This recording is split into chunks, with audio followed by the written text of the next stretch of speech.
This is your Barbados Today afternoon update for Tuesday, September 26. I'm Ryan Giltz. The Frundell-Stewart administration is seeking an additional $4 million to clean up the country. As Parliament resumed today following its summer recess, Health Minister John Boyce tabled a supplementary seeking just over $4.6 million for a debushing initiative to give the island a facelift. But the Barbados Labour Party MP Dwight Sutherland signalled he is not on board with the move. In fact, he suggests the ruling Democratic Labour Party may have ulterior motives. If this $4.63 million will not be used to feather the Democratic Labour Party's nest over the next 6 months, Parliament is dissolved around what date? March what date? March 6, 2018. And after that we have what? 3 more months that we can extend to before an election is called. So we have the dates. So we know very well, Mr. Chairman, that this is the silly season and the Democratic Labour Party may be using this $4.639 million to feather its nest.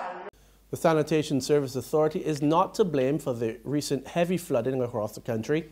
Minister of the Environment and Drainage, Dr. Dennis Lowe, says the heavy rainfall was simply too much for the drainage system, and Barbadians themselves have to share some of the blame.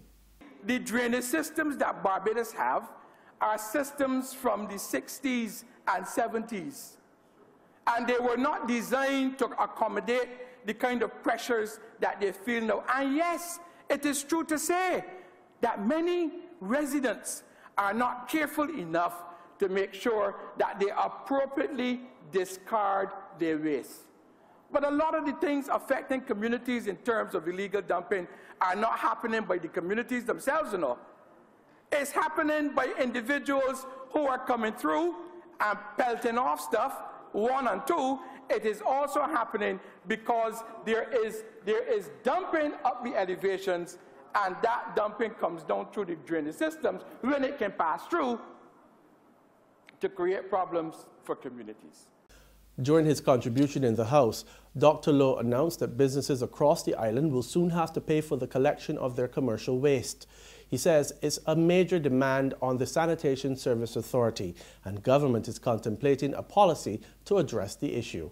There are commercial entities in this country who expect the SSA to collect their waste free of cost, who are making money off their business, and they are not charged to collect their waste.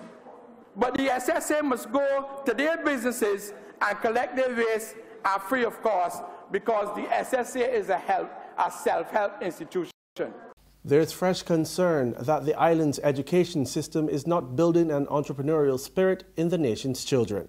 It's coming from the director of the Barbados Entrepreneurship Foundation, Keith Miller.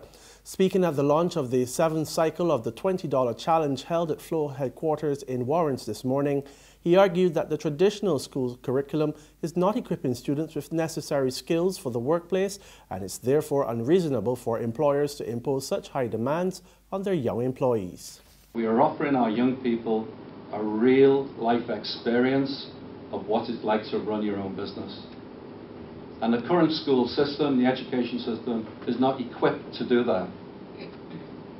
We constantly hear people saying, our people are leaving school, but they're not ready for the workplace. They're not equipped to be good employees. They're not equipped to start their own businesses. Well, hello, isn't that fairly obvious that's going to happen? Because you cannot teach anybody how to be a good employee or how to run their own business in a classroom. You have to let them feel it and experience it. In sports, St. Michael West and St. Michael North both registered wins last night when the David Thompson Memorial Constituency Council Football Classic continued at various venues. Playing at Belfield, second-half goals from Kimar Headley and Chanel Marshall in the 46th and 86th minute were enough to hand St. Michael West the victory over Christchurch West Central. Over at Grantley Adams School, St. Michael North got the better of St. Joseph by a similar scoreline. In other results, St. Philip North narrowly defeated St. George North, while St. Philip West edged out St. Michael West Central. There's regional and international news after this short break. Good morning, Phillips and Company, may I help? Oh, certainly. One moment, please. Miss Phillips? Yeah? There's a lady on the line from the Nation newspaper who would like to speak with you. The Nation? Will she go on? Well, they're trying to sell us some ads. Look, don't make me laugh this morning. Ads in the Nation? They're real expensive, and for what here, nobody ain't buying them papers no more. Nobody ain't want to steal news. I hear reading Barbados Today online for free. So I tell she thanks for calling, but no thanks. We just advertising Barbados Today, families. Tell she is Barbados Today all the way. Okay, I'll pass on the message. Ma'am, are you still there? Oh, she put it down. The Barbados Today, news you can trust.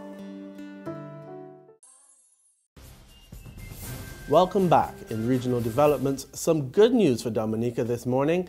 Electricity and water supply will be restored to the Princess Margaret Hospital by this evening and the rest of the capital by weekend. Word of this from the General Manager of Dominica Water and Sewage Company, Bernard Etinoff, at a press briefing held by Prime Minister Roosevelt Scarrett to update the country. I'm very pleased to report that our main water system, Water Area 1, that is served by the Springfield intake, our men were able to work throughout the night last night and put water through that system. Unfortunately, in the area where the pipes break at Antrim, we had a major breakage there.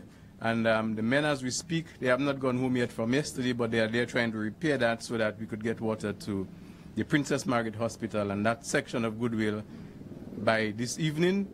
Unfortunately, the greater part of Roseau will not be restored today. There's a major broken pipe on the Roseau Bridge, the Low Black Bridge entering Roseau, and that has to be restored before this section of Roseau can receive water. But that we can assure you will be done before the end of this week. Meanwhile, in Puerto Rico, the horror of Hurricane Maria continues to unfold. Residents in remote parts of the island are stranded, and some haven't been able to contact their families to tell them they've survived the superstorm.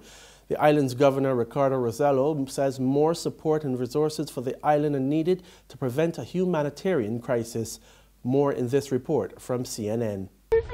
This woman doesn't even know who I am, but I'm the first person she's seen land here since Hurricane Maria battered the island. The floods, the debris, the lack of power, all making already hard to get to areas even tougher to reach. Even FEMA hasn't set foot in some parts of Puerto Rico. We took a chopper from San Juan to remote areas largely unseen, like a small town next to the Oaxaca Dam on the northwest part of the island. The dam has been breached, and the government ordered 70,000 nearby residents to evacuate. It is here in nearby Quebradillas where I was met with such emotion, the people starving for assistance. She says if something happens to that dam, that could be just as bad as the hurricane itself. Communications are so poor, many are asking us to send messages to their families. From the air, you can see why more than 3 million U.S. citizens could remain in the dark for months. And on the international scene, the United States is strongly dismissing a statement from North Korea accusing Washington of declaring war. The White House also warned Pyongyang to stop provocations after it said it had the right to shoot down U.S. bombers. We've not declared war on North Korea, and frankly, the suggestion of that is absurd. What is the White House's reaction to North Korea's threat to shoot down U.S. aircraft, even if it's not in their airspace? It's never appropriate for a country to shoot down another country's aircraft when it's over international waters. Our goal is still the same. We continue to seek the peaceful denuclearization of the Korean Peninsula. That's our focus, doing that through both the most maximum economic and diplomatic pressures as possible at this point. And that's news. But for the very latest, visit our website at www.barbadostoday.bb. Also subscribe to our e-paper, email updates, and like us on Facebook. We're also on Izumi Media in bus terminals or Screenplay at supermarkets and gas stations near you, as well as on Mix 96.9 FM. I'm Ryan Jilt.